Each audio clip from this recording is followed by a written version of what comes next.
اور نومولود کو دیکھنے کے لیے گئے تو ہفتہ بھر کے بچے نے محمد رسول اللہ کا استقبال کچھ اس انداز میں کیا کہ چہرے پر مسکراہٹ تھی اور آنکھیں کھلی ہی نہیں مسرت سے چمک رہی تھی۔ خواتین و حضرات، خواجہ معین الدین چشتی رحمۃ اللہ علیہ اللہ کے ایک بڑے ولی ہو گزرے ہیں جن کا مزار اجمیر شریف میں ہے۔ ایک دفعہ ان سے کسی نے جناب علی کے مقام و مرتبہ کے بارے میں پوچھا تو فرمایا، علی کا مرتبہ ہم بندوں کو کیا معلوم، ہم بندے علی کا مرتبہ کیا جانے، ان کا مقام و مرتبہ اللہ جانے یا اللہ کا نبی جانے۔ دوستو، جناب علی المرتضیٰ کا ایک بڑا اعزاز جو انبیاء کے علاوہ کسی کو نصیب نہیں ہوا کہ وہ پیدائشی طور پر موحد تھے، یعنی دین اسلام پر تھے۔ اول اسلام قبول کرنے والوں میں مورخ جناب علی کا نام بھی شامل کر دیتے ہیں، مگر لاجک کی بات ہے کہ اسلام تو انہوں نے قبول کیا جو پہلے کسی اور دین پر تھے۔ سیدنا علی المرتضیٰ جب پیدا ہی دین اسلام پر ہوئے تھے تو پھر سے اسلام قبول کرنے کا بیان کچھ عجیب سا لگتا ہے۔ اور سامعین کرام، علی وہ ذات والا صفات ہیں جن کی عبادت کی پرفیکشن کا سرٹیفکیٹ نبی پاک صلی اللہ علیہ وسلم نے بذات خود جاری کیا۔ قصہ دلچسپ ہے، سن لیجئے۔ 9-10 برس کا سن ہے، جناب علی المرتضیٰ کھیلتے کودتے گلی میں جا رہے ہیں، بھائی کا گھر آتا ہے تو دروازہ کھول کر اندر چلے جاتے ہیں۔ کیا دیکھتے ہیں کہ نبی پاک اور ام المومنین سیدہ خدیجہ رضی اللہ عنہا حالت نماز میں ہیں، نماز ادا کر رہے ہیں۔ جناب علی چپ سے ایک طرف کھڑے ہو جاتے ہیں۔ نماز ختم ہوتی ہے تو نبی پاک سے پوچھتے ہیں، بھائی یہ اب کیا کر رہے تھے؟ جب پتہ چلا کہ اسے نماز کہتے ہیں اور یہ اللہ کی عبادت ہے تو عرض کی، بھائی میں بھی نماز پڑھوں گا۔ اور پھر بھائی اور بھاوج کے سامنے ہو بہو ویسے ہی نماز ادا کی جیسا کہ انہیں ادا کرتے دیکھ چکے تھے۔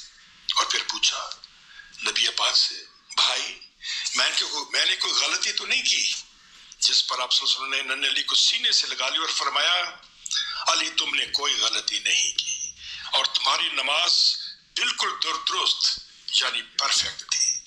میرے عزیزو، میرے بچوں، ہم تو اس عمر میں بھی نماز میں غلطیاں کر جاتے ہیں، اور سلام ہے اس ہستی پر کہ صرف ایک دفعہ بھائی اور بھاوج کو نماز ادا کرتے دیکھا اور پھر زندگی بھر کے لیے پرفیکشن کا سرٹیفکیٹ مل گیا، اور وہ بھی دربار رسالت سے۔ دوستو، یہی نہیں، جناب علی امت کو بھی سکھا گئے کہ نماز کیا ہوتی ہے اور سجدہ کسے کہتے ہیں۔ اور پھر جو سجدہ سیدنا حسین علیہ السلام نے کربل کی تپتی ریت پر کیا، برستے تیروں کے نیچے کیا، تلواروں کے سائے کے نیچے کیا، اور وہ بھی 71 لاشیں اٹھانے کے بعد اس کی نسبت بھی ملی، تو اس کی نسبت بھی تو علی کے اس سجدے سے ملتی ہے جس کا سرٹیفکیٹ دربار رسالت سے جاری ہوا تھا اور جس کے اپروول نبی پاک محمد مصطفیٰ احمد مجتبیٰ نے بنفس نفیس دی تھی۔ خواتین حضرات، ایک بار پھر خواجہ معین الدین چشتی رحمۃ اللہ کا ذکر اور ان کی زندگی کا ایک واقعہ آپ کی خدمت میں کہ ایک روز محفل جمی ہوئی تھی، مریدین اور عقیدت مندوں کا ایک ہجوم تھا اور بات ہو رہی تھی نور کی کہ نور کیا ہے، نور کیا ہوتا ہے۔ کہ کسی نے پوچھا، یا حضرت نور کا منبع کیا ہے، نور نکلا کہاں سے، اس کا سورس کیا ہے؟ فرمایا، بہت اچھا سوال کیا آپ نے، آپ ذرا غور سے سنو کہ نور کے 3 منبع ہیں، یعنی 3 سورس ہیں جہاں سے نور نکلا۔ پہلا منبع ہے نور خدا، اللہ کا نور۔ دوسرا منبع ہے نور مصطفیٰ، محمد رسول اللہ کا نور، یعنی کملی والے کا نور۔ اور تیسرا منبع ہے نور مرتضیٰ، علی کا نور، علی المرتضیٰ شیر خدا کا نور۔ تو دوستو، دنیا میں جہاں کہیں بھی نور کا جلوہ ہو تو سمجھ لیجئے کہ یا تو نور خدا ہے یا وہ نور مصطفیٰ ہے اور یا پھر نور مرتضیٰ ہے، اور باقی جتنے بھی نور وہ سب انہی سے نکلے ہیں اور انہی نوروں کی تجلی۔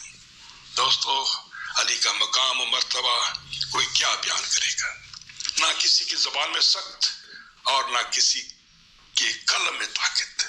علی وہ عظمت اور فضیلت والی ذات جن کے بارے میں امام الانبیاء خاتم النبیین حضور جناب رسالت مآب صلی اللہ علیہ وسلم نے فرمایا، علی مجھ میں سے ہے اور میں علی میں سے ہوں، میں علم کا شہر ہوں، علی اس کا دروازہ ہے۔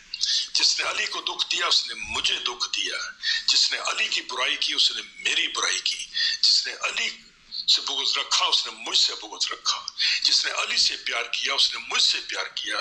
اور نبی پاک نے تو خدائے بزرگ و برتر سے سفارش بھی کی کہ مولا جو علی کو دوست رکھے اسے تو بھی دوست رکھ، اور جو علی کو دشمن جانے اسے تو بھی دشمن جان۔